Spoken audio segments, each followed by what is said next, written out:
پتہ چلا تھا کہ اس مسلمان سپاہی نے بھی تمہاری طرح اس لڑکی کو ڈاکوؤں سے لڑ کر بچایا، خود زخمی ہوا اور لڑکی کو شوبک تک پہنچایا تھا۔ تمہاری طرح اس نے بھی دھیان نہیں دیا تھا کہ وہ لڑکی کتنی خوبصورت ہے۔ لوزینہ بہت خوبصورت لڑکی تھی۔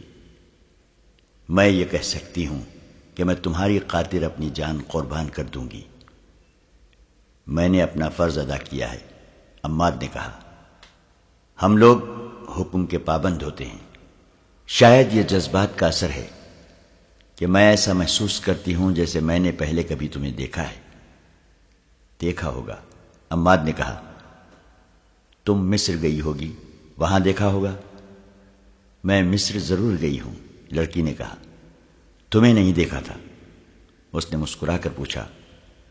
میرے متعلق تمہارا کیا خیال ہے؟ کیا میں خوبصورت نہیں ہوں؟ تمہاری خوبصورتی سے میں نے انکار نہیں کیا، عماد نے سنجیدگی سے کہا۔ میں سمجھ گیا ہوں کہ تم نے یہ سوال کیوں کیا ہے۔ تم ضرور حیران ہوگی کہ میں نے تمہارے ساتھ وہ سلوک نہیں کیا جو تمہاری سلیب کے 2 سپاہیوں نے تمہارے ساتھ کرنا چاہا۔ ہو سکتا ہے تمہارے دل میں یہ خوف ابھی تک موجود ہو کہ میں تمہیں دھوکہ دے رہا ہوں اور تمہیں شوبک لے جا کر خراب کروں گا، یا تمہارے ساتھ تمہاری مرضی کے خلاف شادی کر لوں گا، یا تمہیں بیچ ڈالوں گا۔ میں تمہارا یہ خوف دور کرنا ضروری سمجھتا ہوں۔ لڑکی میرے مذہب کی ہو یا کسی دوسرے مذہب کی، میں کسی لڑکی کو بری نظر سے دیکھ ہی نہیں سکتا۔ اس کی وجہ یہ ہے کہ میں جب 13-14 سال کا تھا تو میری ایک چھوٹی سی بہن اغوا ہو گئی تھی۔ اس کی عمر 6-7 سال تھی۔ 16 سال گزر گئے ہیں۔ اسے شوبک کے عیسائی اٹھا لے گئے تھے۔ میں نہیں جانتا کہ وہ زندہ ہے یا مر گئی ہے۔ اگر زندہ ہے تو کسی امیر کے حرم میں ہوگی، یا تمہاری طرح جاسوسی کرتی پھر رہی ہوگی۔ میں جس لڑکی کو دیکھتا ہوں اسے اپنی بہن سمجھ لیتا ہوں۔ اسے بری نظر سے اس لیے نہیں دیکھتا کہ وہ میری گمشدہ بہن ہی نہ ہو۔ میں تمہیں صرف اس لیے شوبک لے جا رہا ہوں کہ محفوظ رہو۔ میں جانتا تھا کہ صحرا میں اکیلے جانے اور پیدل چلنے سے تمہارا کیا حشر ہوتا، اور تم کسی کے ہاتھ چڑھ جاتی تو تمہارا حال بھی وہی ہوتا جو تمہارے اپنے سلیبی بھائی کرنے لگے تھے۔ مجھے اپنی خوبصورتی کا احساس نہ دلاؤ، میں اس احساس کے لحاظ سے مردہ ہوں۔ مجھے لذت ان صحراؤں میں سلیبیوں کے تعاقب میں گھوڑے دوڑاتے اور ان کا خون بہاتے ملتی ہے۔ لڑکی اسے عجیب سی نظروں سے دیکھ رہی تھی۔ اس کی آنکھوں میں پیاس کا تعصب تھا۔ اس کے ساتھ ایسی باتیں کسی نے نہیں کی تھیں۔ اسے بے حیائی اور عیاری کے سبق دیے گئے تھے۔ اس کی باتوں اور چال ڈھال میں بڑی محنت سے جنسی کشش پیدا کی گئی تھی۔ اسے ایک بڑا ہی خوبصورت فریب بنا دیا گیا تھا۔ اس پر حسن اور شراب کا نشہ طاری کیا گیا تھا۔ اسے عصمت کے موتی سے محروم رکھا گیا تھا، اور وہ اس ٹریننگ کے بعد اپنی ساتھی لڑکیوں کی طرح اپنے آپ کو مردوں کے دلوں پر راج کرنے والی شہزادی سمجھنے لگی تھی۔ اسے یہ بھی یاد نہیں رہا تھا کہ اس کا گھر کہاں ہے اور اس کے ماں باپ کیسے تھے۔ عماد کے جذباتی باتوں نے اس کی ذات میں ایک عورت کے جذبات بیدار کر دیے۔ وہ گہری سوچ کے عالم میں کھو گئی، عماد سے جیسے وہ بے تکلف ہو گئی ہو۔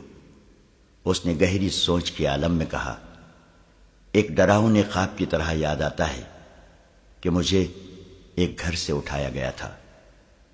مجھے یاد نہیں آ رہا ہے کہ اس وقت میری عمر کیا تھی۔ اس نے اپنے بالوں میں دونوں ہاتھ پھیرے اور بالوں کو دونوں مٹھیوں سے لے کر جھنجھوڑا، جیسے پرانی یادوں کو بیدار کرنے کی کوشش کر رہی ہو۔ اس نے اکتا کر کہا، کچھ یاد نہیں آتا۔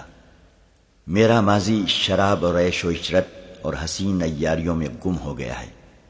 میں نے کبھی بھی نہیں سوچا کہ میرے والدین کون تھے اور کیسے تھے۔ مجھے کبھی ماں باپ کی ضرورت محسوس ہی نہیں ہوئی۔ میرے اندر جذبات تھے ہی نہیں۔ مجھے معلوم ہی نہیں کہ مرد باپ اور بھائی بھی ہو سکتا ہے۔ مرد مجھے اپنی تفریح کے استعمال کی چیز سمجھتے ہیں، لیکن میں مردوں کو استعمال کیا کرتی ہوں۔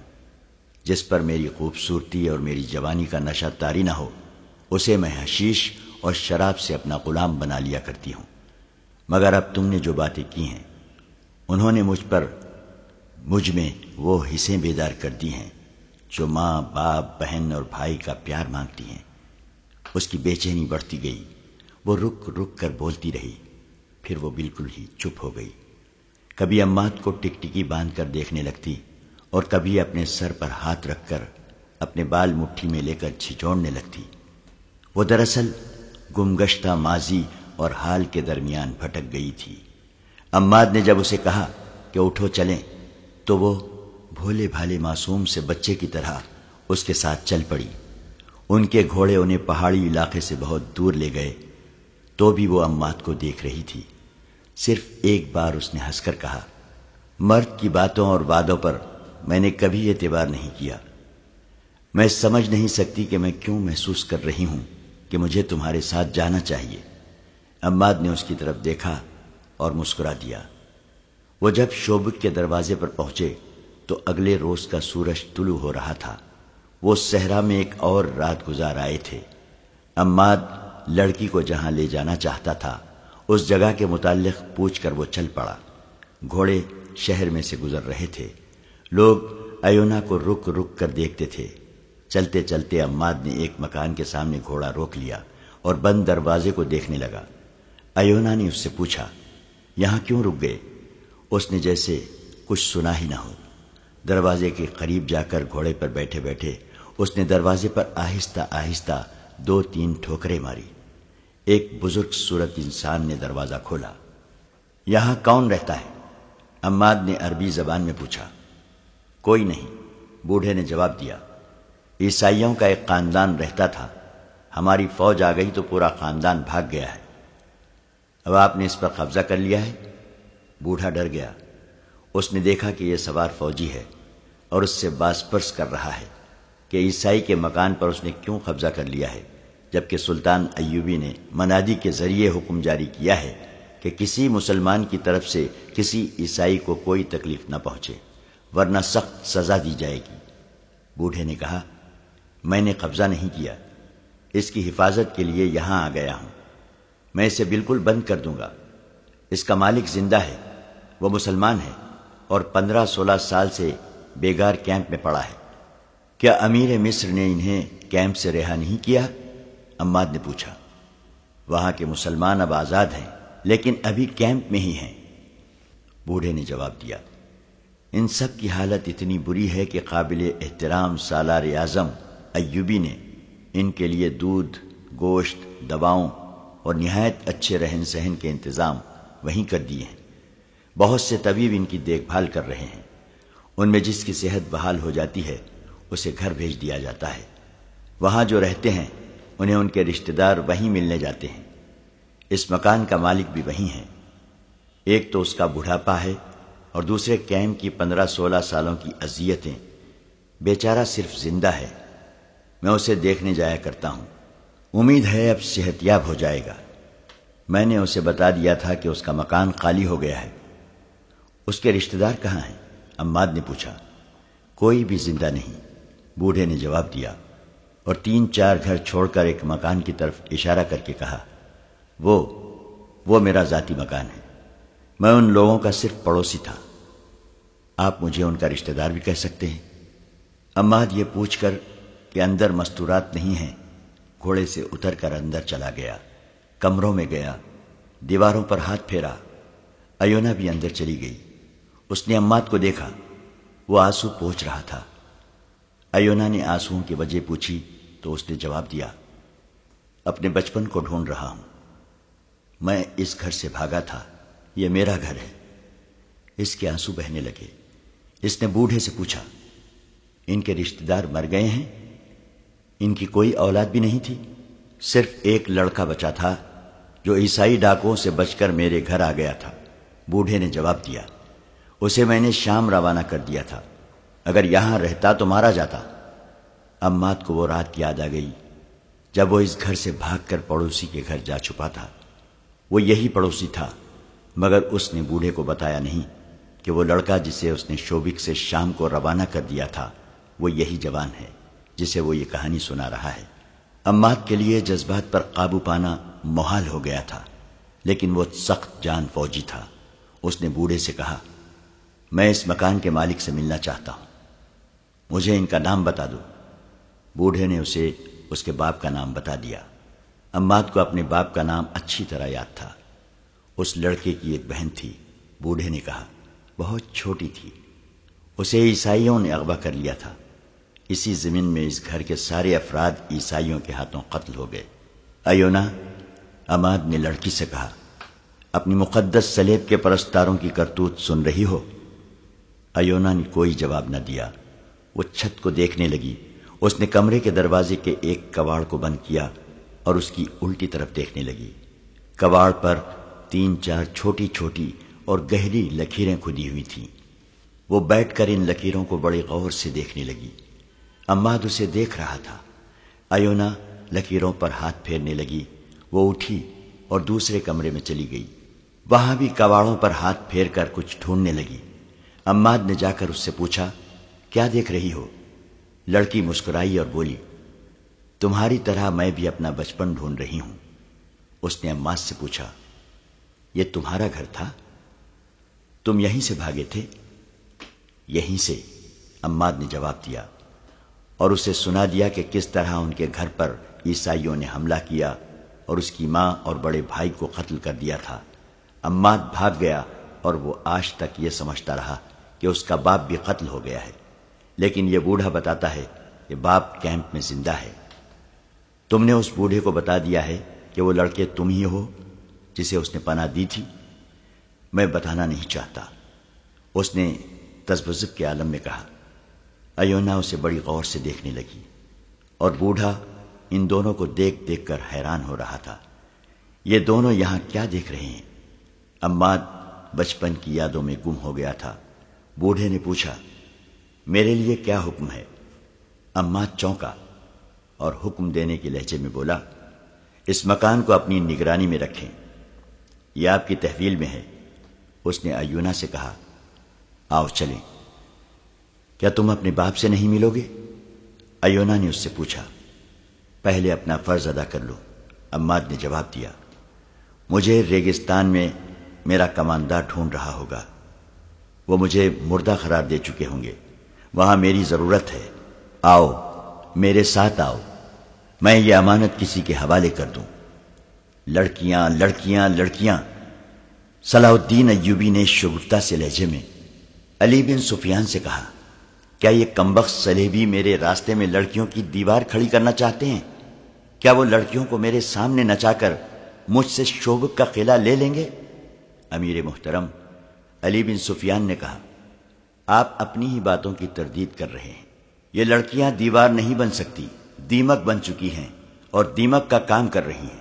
آپ کے اور محترم نور الدین زنگی کے درمیان غلط فہمی پیدا کرنے کی کوشش لڑکیوں کے ہاتھوں کرائی گئی ہے، اور ان لڑکیوں نے حشیش اور شراب کے ذریعے ہمارے مسلمان حکام اور امراء کو استعمال کیا ہے۔ یہ وہی موضوع ہے جس پر ہم 100 بار بات کر چکے ہیں۔ سلطان ایوبی نے کہا، مجھے ان لڑکیوں کے متعلق کچھ بتاؤ۔ یہ تو معلوم ہو چکا ہے کہ یہ 8 جاسوس ہیں، انہوں نے اب تک کوئی نیا انکشاف کیا ہے یا نہیں؟ انہوں نے بتایا ہے کہ شوبک میں صلیبی جاسوس اور تخریب کار موجود ہیں۔ علی بن سفیان نے جواب دیا، لیکن ان میں سے کسی کی بھی نشاندہی نہیں ہو سکتی، کیونکہ ان کے گھروں اور ٹھکانوں کا علم نہیں ہے۔ ان میں سے 3 مصر میں کچھ وقت گزار آئی ہیں، وہاں انہوں نے جو کام کیا ہے وہ آپ کو بتایا جا چکا ہے۔ کیا وہ قید خانے میں ہیں؟ سلطان ایوبی نے کہا، نہیں۔ علی بن سفیان نے جواب دیا۔ اس نے کہا، وہ اپنی پرانی جگہ رکھی گئی ہیں، ان پر پہرا ہے۔ اتنے میں دربان اندر آیا۔ اس نے کہا، عماد شامی نام کا ایک عہدیدار ایک صلیبی لڑکی کو ساتھ لایا ہے، کہتا ہے کہ اسے اس نے کرک کے راستے میں پکڑا ہے اور یہ لڑکی جاسوس ہے، دونوں کو اندر بھیج دو۔ سلطان ایوبی نے کہا۔ دربان کے جاتے ہی عماد اور ایونا اندر آئے۔ سلطان ایوبی نے عماد سے کہا، معلوم ہوتا ہے بہت لمبی مسافت سے آئے ہو، تم کس کے ساتھ ہو؟ جی میں شامی فوج میں ہوں، عماد نے جواب دیا۔ میرے کماندار کا نام احتشام ابن محمد ہے اور میں البرق دستے کا عہدیدار ہوں۔ البرق؟ اچھا، البرق کس حال میں ہے؟ سلطان ایوبی نے پوچھا، اور علی بن سفیان سے کہا، البرق فی الواقع برق ہے۔ ہم نے جب سوڈانیوں پر شب کو مارے تھے تو البرق قیادت کر رہا تھا، صحرائی چھاپوں میں اس کی نظیر نہیں ملتی۔ سالار اعظم عماد نے کہا، آدھا دستہ اللہ کے نام پر قربان ہو چکا ہے، میرے گروہ میں میں صرف اکیلا رہ گیا ہوں۔ تم نے اتنی جانیں ضائع تو نہیں کی؟ سلطان ایوبی نے سنجیدگی سے پوچھا۔ مر جانے اور قربان ہونے میں بہت فرق ہے۔ نہیں سالار اعظم، عماد نے جواب دیا، خدائے ذوالجلال گواہ ہے کہ ہم نے ایک ایک جان کے بدلے میں 20 جانیں لی ہیں۔ اگر صلیبیوں کی فوج اپنے ٹھکانے پر پہنچ گئی تو وہ صرف چند ایک زخمی ہوں گے۔ فلسطین کی ریت کو ہم نے صلیبیوں کے خون سے لال کر دیا ہے۔ ہمارے دوسرے دستوں نے بھی دشمن پر پورا قہر برسایا ہے۔ دشمن میں اب اتنا دم نہیں رہا کہ وہ تھوڑے سے عرصے میں اگلی جنگ کے لیے تیار ہو جائے۔ اور تم؟ سلطان ایوبی نے لڑکی سے پوچھا، کیا تم پسند کرو گی کہ اپنے متعلق ہمیں سب کچھ بتا دو؟ سب کچھ بتاؤں گی، ایونا نے کہا اور اس کے آنسو بہنے لگے۔ عماد شامی، سلطان ایوبی نے عماد سے کہا، فوجی آرام گاہ میں چلے جاؤ، نہاؤ دھو، آج کے دن اور آج کی رات آرام کرو، کل واپس اپنے جیش میں چلے جانا۔ میں دشمن کے 2 گھوڑے بھی لایا ہوں، عماد نے کہا، ان کی تلواریں بھی ہے، گھوڑے استبل میں اور تلواریں اسلحہ خانے میں دے دو۔ سلطان ایوبی نے کہا اور ذرا سوچ کر کہا، اگر ان گھوڑوں میں کوئی تمہارے گھوڑے سے بہتر ہو تو بدل لو۔ باہر کے محاذ پر گھوڑوں کی کیا حالت ہے؟ کوئی پریشانی نہیں، عماد نے بتایا، اپنا ایک گھوڑا ضائع ہوتا ہے تو ہمیں صلیبیوں کے 2 گھوڑے مل جاتے ہیں۔ عماد سلام کر کے باہر نکل گیا۔ اس نے امانت صحیح جگہ پہنچا دی تھی۔ ادھر سے تو وہ فارغ ہو گیا، لیکن اس کے دل پر بوجھ تھا۔ یہ جذبات کا بوجھ تھا، یہ بچپن کی یادوں کا بوجھ تھا، اور یہ اس بات کی محبت کا بوجھ تھا جو کیمپ میں پڑا تھا۔ وہ تذبذب میں مبتلا تھا۔ جنگ ختم ہونے تک وہ باپ سے ملنا نہیں چاہتا تھا۔ ڈر تھا کہ باپ کی محبت اور دل کے پرانے زخم اس کے فرض کے راستے میں حائل ہو جائیں گے۔ وہ اپنے گھوڑے کے پیچھے 2 گھوڑے باندھے استبل کی طرف جا رہا تھا۔ اسے ماحول کا کوئی ہوش نہیں تھا۔ گھوڑا اسے ایک گھاٹی پر لے گیا۔ اس نے سامنے دیکھا، شوبک کا قصبہ اسے نظر آ رہا تھا۔ وہ رک گیا اور اس قصبے کو دیکھنے لگا جہاں وہ پیدا ہوا تھا اور جہاں سے جلا وطن ہوا تھا۔ اس پر جذبات نے رقت طاری کر دی۔ راستے سے ہٹ کر رکو سوار! اسے کسی کی آواز نے چونکا دیا۔ اس نے گھوم کر دیکھا، پیچھے ایک گھوڑ سوار دستہ آ رہا تھا۔ اس نے گھوڑے ایک طرف کر لیے۔ جب دستے کا اگلا سوار اس کے قریب سے گزرا تو عماد سے پوچھا، باہر سے آئے ہو؟ وہاں کی کیا خبر ہے؟ اللہ کا کرم ہے دوستو، اس نے جواب دیا، دشمن ختم ہو رہا ہے، شوبک کو کوئی خطرہ نہیں۔ دستہ آگے چلا گیا تو عماد دائیں طرف چل پڑا۔ میں نے آپ سے کچھ بھی نہیں چھپایا، ایونا سلطان ایوبی اور علی بن سفیان کے سامنے بیٹھی کہہ رہی تھی۔ وہ بتا چکی تھی کہ وہ جاسوس ہے۔ اس نے یہ بھی بتایا تھا کہ وہ قاہرہ میں 1 مہینہ رہ چکی ہے۔ اس نے وہاں کے چند ایک سرکردہ مسلمانوں کے نام بھی بتائے تھے جو سلطان ایوبی کے خلاف سرگرم تھے۔ اس نے یہ بھی بتایا تھا کہ صلیبیوں کی طرف سے سوڈانیوں کو بہت مدد مل رہی ہے اور صلیبی فوج کے تجربے کار کمانڈو سوڈانیوں کو شبخو مارنے کی ٹریننگ دے رہے ہیں۔ ایونا نے کسی استفسار کے بغیر ہی اتنی زیادہ باتیں بتا دی جو جاسوس اذیتوں کے باوجود نہیں بتایا کرتے، کیونکہ ان میں ان کی اپنی ذات بھی ملوث ہوتی ہے۔ اس سے علی بن سفیان شک میں پڑ گیا۔ ایونا، علی بن سفیان نے اس سے کہا، میں بھی تمہارے فن کا فنکار ہوں۔ میں تمہیں خراج تحسین پیش کرتا ہوں کہ تم اونچے درجے کی فنکار ہو۔ ہمارے تشدد اور قید خانے سے بچنے اور ہمیں گمراہ کرنے کا تمہارا طریقہ قابل تعریف ہے، مگر میں اس دھوکے میں نہیں آ سکتا۔ آپ کا نام؟ ایونا نے پوچھا۔ علی بن سفیان، علی نے جواب دیا۔ تم نے شاید ہرمن سے میرا نام سنا ہوگا۔ ایونا اٹھی اور آہستہ آہستہ علی بن سفیان کے قریب جا کر 2 زانوں بیٹھ گئی۔ اس نے علی بن سفیان کا دایاں ہاتھ اپنے ہاتھ میں لیا اور ہاتھ چوم کر بولی، آپ کو زندہ دیکھ کر مجھے خوشی ہوئی ہے۔ آپ کے متعلق مجھے بہت کچھ بتایا گیا تھا۔ ہرمن کہا کرتا تھا کہ علی بن سفیان مر جائے تو ہم مسلمانوں کی جڑوں میں بیٹھ کر نہیں، جنگ کے بغیر ختم کر سکتے ہیں۔ لڑکی اٹھ کر اپنی جگہ بیٹھ گئی۔ میں نے قاہرہ میں آپ کو دیکھنے کی بہت کوشش کی تھی، مگر دیکھ نہ سکی۔ میری موجودگی میں آپ کے قتل کا منصوبہ تیار ہوا تھا۔ پھر مجھے نہیں بتایا گیا کہ یہ منصوبہ کامیاب ہوا تھا یا نہیں۔ مجھے شوبک بلا لیا گیا تھا۔ ہم کس طرح یقین کر لیں کہ تم نے جو کچھ کہا ہے سچ کہا ہے؟ علی بن سفیان نے پوچھا۔ آپ مجھ پر اعتبار کیوں نہیں کرتے؟ لڑکی نے جھنجھلا کر کہا۔ اس لیے کہ تم سلیبی ہو، سلطان ایوبی نے کہا۔ اگر میں آپ کو یہ بتا دوں کہ میں سلیبی نہیں مسلمان ہوں تو آپ کہیں گے کہ یہ بھی جھوٹ ہے، لڑکی نے کہا۔ میرے پاس کوئی ثبوت نہیں۔ 16-17 سال گزرے، میں اسی قصبے سے اغوا ہوئی تھی۔ یہاں آ کر مجھے پتا چلا کہ میرا باپ کیمپ میں ہے۔ اس نے اپنے باپ کا نام بتایا اور یہ بھی بتایا کہ اسے اپنے باپ کا نام اب معلوم ہوا ہے۔ اس نے سنایا کہ عماد نے اسے کس طرح صحرا سے بچایا تھا اور وہ رات کو اسے قتل کرنے لگی، مگر اس کا خنجر والا ہاتھ اٹھتا ہی نہیں تھا۔ اس نے کہا، میں نے دن کے وقت اس کے چہرے پر اور اس کی آنکھوں میں نظر ڈالی تو میرے دل میں کوئی ایسا احساس بیدار ہو گیا جس نے مجھے شک میں ڈال دیا کہ میں عماد کو پہلے سے جانتی ہوں یا اسے کہیں دیکھا ضرور ہے۔ مجھے یاد نہیں آ رہا تھا۔ میں نے اس سے پوچھا تو اس نے کہا کہ ایسے نہیں ہو سکتا۔ رات کو 2 صلیبی سپاہیوں نے مجھ پر حملہ کیا تو عماد جاگ اٹھا۔ اس نے ایک کو برچھی سے مار دیا۔ میں اس وقت تک اپنے آپ کو صلیبی سمجھتی تھی۔ میری ہمدردیاں صلیبیوں کے ساتھ تھیں، مگر میں نے دوسرے صلیبی سپاہی کو خنجر سے ہلاک کر دیا، اور مجھے خوشی اس پر نہیں ہوئی کہ میں نے ان سے اپنی عزت بچائی ہے، بلکہ اس پر ہوئی کہ میں نے عماد کی جان بچائی ہے۔ اور جب راستے میں عماد نے میرے ساتھ اپنے متعلق کچھ جذباتی باتیں کی تو زندگی میں پہلی بار میرے سینے میں بھی جذبات بیدار ہو گئے۔ میں تمام سفر میں عماد کو دیکھتی ہی رہی۔ مجھے صرف اتنا یاد آیا کہ مجھے بچپن میں اغوا کیا گیا تھا، مگر یہ یاد بھی ذہن میں دھندلی ہو گئی۔ آپ کو معلوم ہے کہ مجھ جیسی لڑکیوں کو کس طرح تیار کیا جاتا ہے۔ بچپن کی یادیں اور اصلیت ذہن سے اتر جاتی ہے۔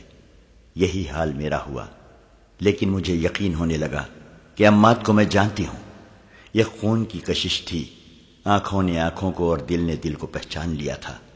شاید عماد نے بھی یہی کچھ محسوس کیا ہو، اور شاید اسی احساس کا اثر تھا کہ اس نے مجھ جیسی دلکش لڑکی کو اس طرح نظر انداز کیے رکھا جیسے میں اس کے ساتھ تھی ہی نہیں۔ اس نے مجھے گہری نظروں سے بہت دفعہ دیکھا ضرور تھا۔ ایونا نے تفصیل سے سنایا کہ شوبک میں داخل ہو کر عماد ایک مکان کے آگے رک گیا اور ہم دونوں اندر چلے گئے۔ اس نے کہا، یہ گھر اندر سے دیکھ کر میری یادیں بیدار ہونے لگی ہیں۔ مجھے ذہن پر دباؤ ڈالنے کی ضرورت محسوس نہیں ہوئی۔ ذہن اپنے آپ ہی مجھے اس گھر میں گھمانے پھرانے لگا۔ میں نے ایک کباڑ کی الٹی طرف دیکھا۔ وہاں مجھے خنجر کی نوک سی کھودی ہوئی لکیریں نظر آئیں۔ یہ میں نے بچپن میں ہی بڑے بھائی کے خنجر سے کھودی تھی۔ میرا ذہن مجھے ایک اور کباڑ کے پیچھے لے گیا۔ وہاں بھی ایسی ہی لکیریں تھیں۔ پھر میں نے عماد کو اور زیادہ غور سے دیکھا۔ داڑھی کے باوجود اس کی 16-17 سالہ پرانی صورت یاد آ گئی۔ میں نے اپنے آپ کو بڑی مشکل سے قابو میں رکھا۔ میں نے عماد کو بتایا نہیں کہ میں اس کی بہن ہوں۔ وہ اتنا پاک فطرت انسان اور میں اتنی ناپاک لڑکی، وہ اتنا غیرت مند اور میں اتنی بے غیرت۔ اگر میں اسے بتا دیتی تو معلوم نہیں وہ کیا کر گزرتا۔ اس دوران علی بن سفیان نے کئی بار سلطان ایوبی کی طرف دیکھا۔ وہ لڑکی کو بھی ابھی تک شک کی نگاہوں سے دیکھ رہے تھے، لیکن لڑکی کی جذباتی کیفیت، اس کے آنسو اور بعض الفاظ کے ساتھ اس کی سسکیاں دونوں پر ایسا اثر کر رہی تھیں جیسے لڑکی کی باتیں سچ ہیں۔ لڑکی نے آخر انہیں اس پر قائل کر لیا کہ اس کے متعلق وہ چھان بین کرے۔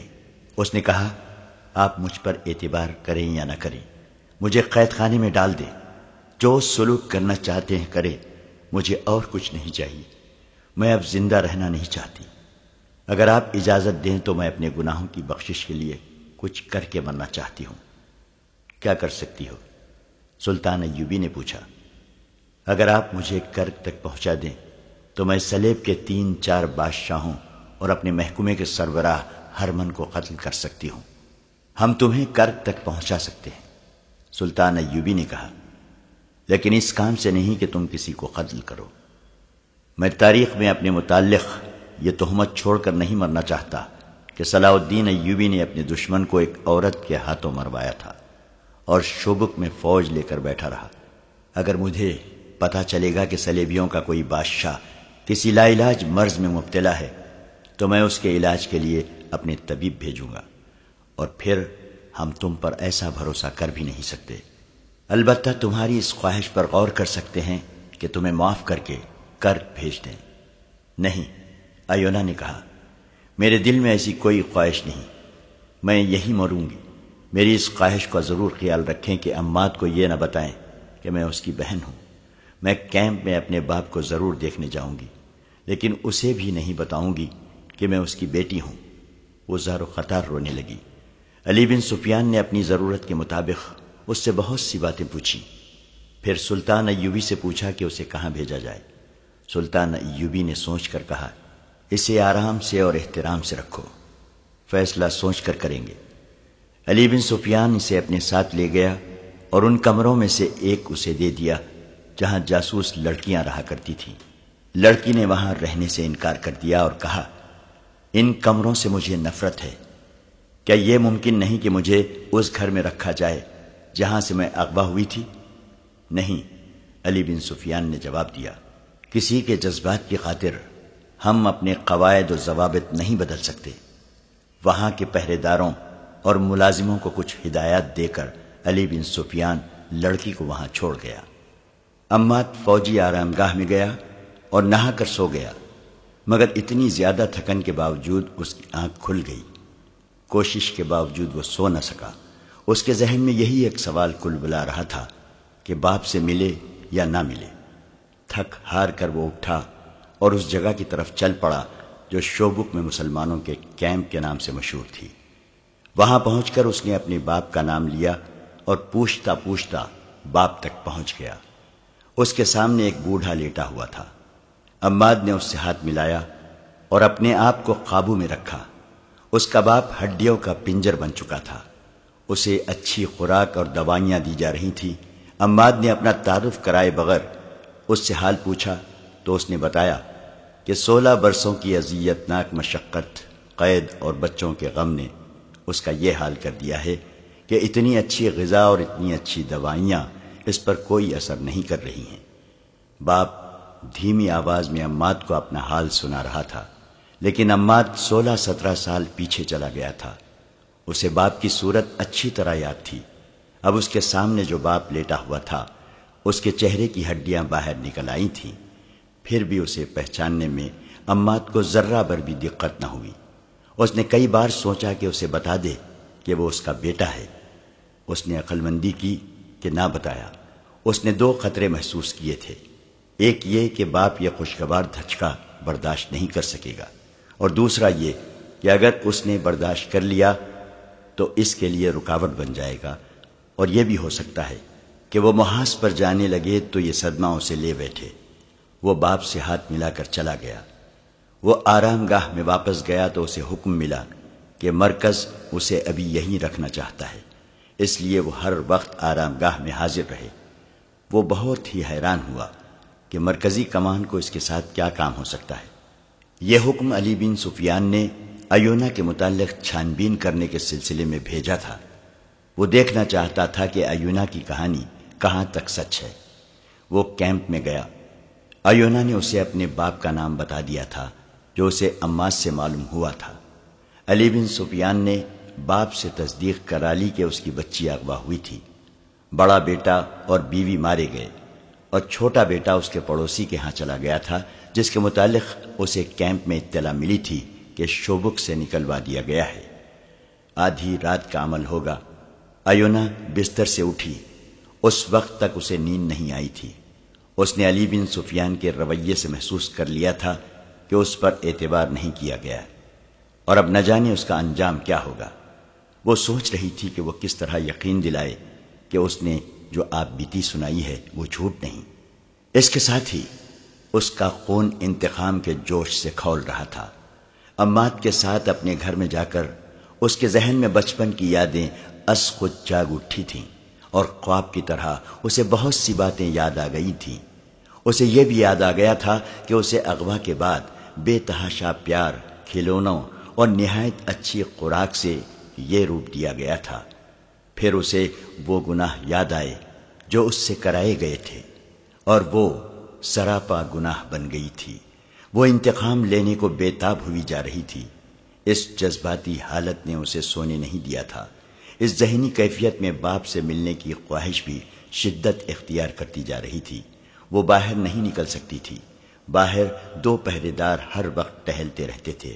اس کا دماغ اب سوچنے کے قابل نہیں رہا تھا۔ وہ اب جذبات کے زیر اثر تھی۔ اس نے دروازہ ذرا سا کھول کر دیکھا۔ اسے باتوں کی آوازیں سنائی دی۔ دائیں طرف کوئی 20 گز دور اسے دونوں پہرے دار باتیں کرتے سائے کی طرح نظر آئے۔ لڑکی دروازے میں سے سر نکالے انہیں دیکھتی رہی۔ پہرے دار وہاں سے ذرا سا پرے ہٹ گئے۔ وہاں لڑکی نے دبے پاؤں باہر نکل کر اس عمارت کے اوٹ میں ہو گئی۔ آگے گھاٹی اترتی تھی، وہ بیٹھ گئی اور پاؤں پر سرکتی گھاٹی اتر گئی۔ اب اسے پہرے دار نہیں دیکھ سکتے تھے۔ اسے معلوم تھا کہ مسلمانوں کا کیمپ کہاں ہے۔ اسے یہ بھی معلوم ہو چکا تھا کہ اب یہ کیمپ قید خانے سے مہمان خانہ بن گیا ہے، اس لیے اسے یہ خطرہ نہیں تھا کہ وہاں کوئی سنتری اسے روک لے گا۔ وہ باپ کو ملنے جا رہی تھی جس کا اسے صرف نام معلوم تھا۔ وہ تیز تیز جا رہی تھی کہ اسے پیچھے سے کسی کے قدموں کی آہٹ سنائی دی۔ اس نے پیچھے دیکھا مگر کوئی نظر نہ آیا۔ اس آہٹ کو وہ اپنے قدموں کی آہٹ سمجھ کر چل پڑی، لیکن یہ کسی اور کی آہٹ تھی۔ ایک تنومند آدمی وہیں سے ان کے پیچھے چل پڑا تھا جہاں سے وہ گھاٹی اتری تھی۔ ایونا کو یہ آہٹ ایک بار پھر سنائی دی۔ وہ رکی ہی تھی کہ اس کے سر اور منہ پر کپڑا آن پڑا۔ پلک جھپکتے کپڑا بن گیا اور 2 مضبوط بازوؤں نے اسے جکڑ کر اٹھا لیا۔ وہ تڑپی مگر تڑپنا بیکار تھا۔ رات تاریک تھی اور یہ علاقہ غیر آباد تھا۔ ذرا آگے جا کر اسے ایک کمبل میں لپیٹ کر گٹری کی طرح اٹھا لیا گیا۔ وہ ایک نہیں 2 آدمی تھے۔ نصف گھنٹے کے بعد اسے اتار کر کھولا گیا۔ وہ ایک کمرے میں تھی جس میں 2 دیے جل رہے تھے۔ وہاں 4 آدمی تھے۔ اس نے سب کو باری باری حیرت سے دیکھا اور کہا، تم لوگ ابھی یہاں ہو؟ اور آپ گیرالڈ، آپ بھی یہیں ہیں؟ ہم جا کر آئے ہیں، گیرالڈ نے جواب دیا۔ تم سب کو یہاں سے نکالنے کے لیے اچھا ہوا کہ تم مل گئی۔ یہ وہ 40 سلیبی تھے جنہیں کرک سے اس کام کے لیے بھیجا گیا تھا کہ جاسوس لڑکیاں جو مسلمانوں کے قبضے میں رہ گئی ہیں انہیں وہاں سے نکال لیں اور شوبک میں اپنے جو جاسوس رہ گئے ہیں انہیں وہاں منظم کریں، اور اگر ممکن ہو تو وہاں تخریب کاری بھی کریں۔ تخریب کاری میں ایک کام یہ بھی تھا کہ استبل میں داخل ہو کر جانوروں کے چارے میں زہر ملائیں، رسد کو آگ لگائیں اور فوجیوں کے لنگر خانے میں بھی زہر ملا سکیں۔ اس گروہ کا کمانڈر گیرالڈ نام کا ایک برطانوی تھا جو تباہ کار جاسوسی کا ماہر سمجھا جاتا تھا۔ ایونا اسے بہت اچھی طرح جانتی تھی، بلکہ اس کی شاگرد رہ چکی تھی، اور اس کے ساتھ اس کی دوستانہ بے تکلفی بھی تھی۔ اسے دیکھ کر ایونا کا خون نفرت اور انتقام کے جوش سے کھول اٹھا، لیکن وہ فوراً سنبھل گئی۔ یہ موقع نفرت کے اظہار کا نہیں تھا۔ گیرالڈ تو ایسا گمان بھی نہیں کر سکتا تھا کہ ایونا بالکل بدل گئی ہے۔ اس نے ایونا سے پوچھا کہ وہ کہاں جا رہی تھی۔ اس نے کہا کہ اسے فرار کا موقع مل گیا تھا، اس لیے وہ فرار ہو رہی تھی۔ گیرالڈ نے اسے بتایا کہ وہ چھاپہ مار جاسوسوں کا ایک گروہ کرک کے مظلوم مسلمانوں کے بحروپ میں یہاں لایا ہے۔ ان دنوں شوبک کے حالات ایسے تھے کہ یہ گروہ آسانی سے ایک ہی گروہ کی صورت میں شہر میں آ گیا تھا۔ جنگ کی وجہ سے لوگ آ جا رہے تھے۔ ارد گرد کے دیہات کے مسلمان بھی شہر میں آ رہے تھے۔ اسی دھوکے میں یہ گروہ بھی آ گیا۔ شہر میں پہلے سے جاسوس موجود تھے، انہوں نے پورے گروہ کو پس پردہ کر لیا۔ گیرالڈ نے ایونا کو بتایا کہ وہ 2 رات سے اس مکان کو دیکھ رہا ہے جس میں لڑکیاں ہیں۔ اس جگہ سے وہ اچھی طرح واقف تھا، یہ انہی کی بنائی ہوئی تھی۔ رات کو وہ دیکھنے جاتا تھا کہ پہرے داروں کی حرکات اور معمول کیا ہے۔ یہ بڑا اچھا اتفاق تھا کہ اسے ایونا مل گئی۔ ایونا نے اسے بتایا کہ لڑکیوں کو نکالنا آسان نہیں، تاہم نکالا جا سکتا ہے۔ رات کو ہی اسکیم تیار ہو گئی۔ ایونا نے گیرالڈ کو بتایا کہ لڑکیاں کھلے کمروں میں ہیں جو قید خانہ نہیں، پہرے دار صرف 2 ہیں۔ اس قسم کی اور بھی بہت سی تفصیلات تھیں جو ایونا نے انہیں بتائیں۔ یہ بھی طے ہو گیا کہ لڑکیوں کو نکالنے کے لیے کتنے آدمی جائیں گے اور باقی آدمی کون سے مکان میں جمع ہوں گے۔ اس اسکیم کے بعد ایونا نے یہ تجویز پیش کی کہ اسے واپس چلے جانا چاہیے، کیونکہ اس کی گمشدگی سے لڑکیوں پر پہرا سخت کر دیا جائے گا، جس سے یہ مہم ناممکن ہو جائے گی۔ گیرالڈ نے ایونا کی یہ تجویز پسند کی اور اسے اپنے ساتھ لے جا کر اس کی رہائش گاہ کے قریب چھوڑ گیا۔ ایونا کو باہر سے آتا دیکھ کر پہرے داروں نے اس سے باز پرس کی۔ اس نے یہ کہہ کر ٹال دیا کہ وہ دور نہیں گئی تھی۔ پہرے دار اس لیے چپ ہو رہے کہ ان کی لاپرواہی تھی کہ لڑکی نکل گئی تھی۔ دوسرے دن علی بن سفیان کسی اور کام میں مصروف تھا۔ ایونا نے پہرے داروں سے کہا کہ وہ اسے علی بن سفیان کے پاس لے چلے۔ انہوں نے یہ کہہ کر انکار کر دیا کہ یہاں اس کے بلانے پر کوئی نہیں آئے گا، بلکہ اس کی جب ضرورت ہوگی تو اسے بلایا جائے گا۔ ایونا نے بڑی مشکل سے پہرے داروں کو قائل کیا کہ وہ کسی اور کو بتائے بغیر مرکزی کمان کے کسی فرد تک یہ پیغام پہنچا دیں کہ نہایت اہم اور نازک بات کرنی ہے۔ اس نے پہرے داروں سے کہا کہ اگر انہوں نے یہ پیغام نہ پہنچایا تو اتنا زیادہ نقصان ہوگا کہ پہرے دار اس کوتاہی کی سزا سے بچ نہیں سکیں گے۔ پہرے داروں نے پیغام بھجوانے کا بندوبست کر دیا۔ علی بن سفیان نے پیغام ملتے ہی لڑکی کو بلا لیا۔ اس کے بعد لڑکی کمرے میں واپس نہیں آئی۔ رات کو جب شوبک کی سرگرمیاں سو گئیں اور شہر پر خاموشی طاری ہو گئی تو اس عمارت کے ارد گرد 8-10 سائے سے حرکت کرتے نظر آئے جہاں لڑکیوں کو رکھا گیا تھا۔ عجیب بات یہ ہے کہ دونوں پہرے دار غائب تھے۔ 8-10 چھاپا مار خوش ہونے کے بجائے حیران ہوئے ہوں گے کہ پہرے دار نہیں ہیں۔ وہ آٹوں پیٹ کے بل رینگ کر آگے آئے۔ ایونا نے انہیں بتا دیا تھا کہ لڑکیاں کون کون سے کمرے میں ہیں۔ کمروں کے دروازوں اور کھڑکیوں سے یہ لوگ واقف تھے۔ وہ چھاپا مار ایک کمرے میں داخل ہو گئے۔ باقیوں نے پرواہ نہ کی کہ وہاں پہرے دار ہیں یا نہیں۔ انہیں یہ بتا دیا گیا تھا کہ پہرے دار صرف 2 ہوتے ہیں۔ 2 پر 10 کا قابو پانا مشکل نہیں تھا۔ وہ سب لڑکیوں کے کمروں میں گھس گئے، مگر ان میں سے باہر کوئی بھی نہ نکلا۔ گیرالڈ اسی مکان میں تھا جہاں وہ گزشتہ رات ایونا کو لے گیا تھا۔ اس مکان میں اسکیم کے مطابق 20 آدمی تھے، باقی کسی اور عیسائی کے گھر چھپے ہوئے تھے۔ گیرالڈ بے صبری سے لڑکیوں کا انتظار کر رہا تھا۔ اب تک انہیں اس کے آدمیوں کے ساتھ پہنچ جانا چاہیے تھا۔ آخر دروازے پر دستک ہوئی۔ دستک کا یہ طے شدہ خاص انداز تھا۔ گیرالڈ نے خود جا کر دروازہ کھولا۔ یہ مکان پرانے دور کی قلعہ نما حویلی تھی جس میں ایک امیر کبیر عیسائی رہتا تھا۔ گیرالڈ نے جو ہی دروازہ کھولا اسے کسی نے باہر گھسیٹ لیا۔ فوجیوں کا ایک ہجوم دروازے میں داخل ہوا۔ ان کے ہاتھوں میں لمبی برچھیاں تھیں۔ فوجی تیز و تند سیلاب کی طرح اندر چلے گئے۔ ایک وسیع کمرے میں بیٹھے ہوئے 20 صلیبی چھاپا مار جاسوسوں کو سنبھلنے کا موقع نہ ملا۔ ان سے ہتھیار لے لیے گئے اور انہیں گھر کے مالک اور اس کے کنبے سمیت باہر لے گئے۔ ایسا ہی ہلہ اس مکان پر بھی بولا گیا جہاں باقی صلیبی چھاپا مار تیار بیٹھے تھے۔ یہ دونوں چھاپے بیک وقت مارے گئے۔ اسی رات 10-11 مکانوں پر چھاپے مارے گئے۔ یہ سرگرمی رات بھر جاری رہی۔ مکانوں کی تلاشی لی گئی اور صبح کے وقت علی بن سفیان نے سلطان ایوبی کے سامنے جو لوگ کھڑے کیے ان میں ایک تو گیرالڈ اور اس کے 40 چھاپا مار تھے، اور تقریباً اتنی ہی تعداد ان جاسوسوں اور تقریب کاروں کی تھی جنہیں دوسرے مکانوں سے گرفتار کیا گیا تھا۔ ان مکانوں سے جو سامان برآمد ہوا اس میں بے شمار ہتھیار، زہر کی بہت سی مقدار، تیروں کا ذخیرہ، آتش گیر مادہ اور بہت سی نقدی برآمد ہوئی۔ یہ کارنامہ ایونا کا تھا۔ اس نے گیرالڈ کے ساتھ اسکیم بنائی تھی اور اس سے ان تمام جاسوسوں کے ٹھکانے معلوم کر لیے تھے جو شوبک میں چھپے ہوئے تھے۔ گیرالٹ کو اس پر مکمل اعتماد تھا۔ ایونا رات کو ہی واپس آ گئی اور صبح اس نے تمام تر اسکیم علی بن سفیان کو بتا دی اور جاسوسوں کے ٹھکانوں کی بھی نشاندہی کر دی۔ علی بن سفیان کے جاسوس دن کے سارے ٹھکانے دیکھ آئے تھے۔ شام کے وقت سلطان ایوبی کے خصوصی چھاپہ مار دستوں کو ان ٹھکانوں پر چھاپے مارنے کے لیے بلا لیا گیا تھا۔ لڑکیوں کو کمروں سے نکال کر کہیں اور چھپا دیا گیا تھا اور ان کی جگہ ہر کمرے میں 3 چھاپہ مار بھیج دیے گئے۔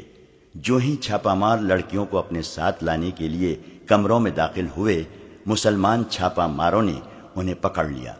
اس طرح شوبک میں صلیبیوں کے تقریباً تمام جاسوس اور چھاپہ مار پکڑے گئے۔ ان میں سب سے زیادہ قیمتی گیرالٹ تھا۔ تمام کو تفتیش اور اس کے بعد سزا کے لیے قید خانے میں ڈال دیا گیا۔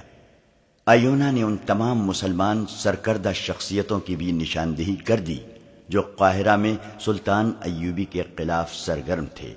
حشیشین کے ہاتھوں سلطان ایوبی اور علی بن سفیان کو قتل کرنے کا جو منصوبہ تیار کیا گیا تھا وہ بھی ایونا نے بے نقاب کیا اور سلطان ایوبی سے کہا، اب تو آپ کو مجھ پر اعتبار آ جانا چاہیے۔ وہ منظر بڑا ہی جذباتی اور رقت انگیز تھا جب عماد کو بتایا گیا کہ ایونا اس کی بہن ہے، اور جب بہن بھائی کو ان کے باپ کے سامنے کھڑا کیا گیا تو جذبات کی شدت سے بوڑھا باپ بے ہوش ہو گیا۔ ہوش میں آنے کے بعد اس نے بتایا کہ اس کی بیٹی کا نام عائشہ ہے۔ سلطان ایوبی نے اس خاندان کے لیے خاص وظیفہ مقرر کیا اور علی بن سفیان کے محکومے کے لیے حکم جاری کیا کہ تمام جاسوس لڑکیوں کے متعلق چھان بین کی جائے۔ صلیبیوں نے دوسری لڑکیوں کو بھی مسلمان گھرانوں سے اغوا کیا ہوگا۔ سلطان نے حکم میں کہا کہ ان میں جو مسلمان ہیں ان کے خاندان ڈھونڈے جائیں اور لڑکیوں کو ان کے حوالے کیا جائے۔ سلطان ایوبی کی فوج بہت بڑے خطرے سے محفوظ ہو گئی۔ شوبک سے دور کے محاذ کی قبریں امید افزا تھیں، لیکن فوری ضرورت یہ تھی کہ بکھرے ہوئے دستوں کو یکجا کیا جائے۔ اس مقصد کے لیے سلطان ایوبی نے شوبک کا فوجی نظام اپنے معاونوں کے حوالے کر کے اپنا ہیڈ کوارٹر شوبک سے دور صحرا میں منتقل کر لیا۔ اس نے برق رفتار قاصدوں کی ایک فوج اپنے ساتھ رکھ لی۔ اس کے ذریعے اس نے 1 ماہ میں بکھرے ہوئے دستے ایک دوسرے کے قریب کر لیے۔ اس کے بعد انہیں 3 حصوں میں تقسیم کر کے شوبک کا دفاع اسی طرح منظم کر دیا جس طرح قاہرہ کا کیا تھا۔ سب سے دور سرحدی دستے تھے جس کے سوار گشت کرتے تھے۔ ان سے 5-6 میل پیچھے فوج کا دوسرا حصہ خیمہ زن کر دیا گیا اور تیسرے حصے کو متحرک رکھا۔ کرک میں اکٹھی ہونے والی فوج کی کیفیت ایسی تھی کہ فوری حملے کے قابل نہیں تھی۔ ادھر سلطان ایوبی نے بھرتی کی رفتار تیز کر دی اور نئی بھرتی کی ٹریننگ کا انتظام کھلے صحرا میں کر دیا۔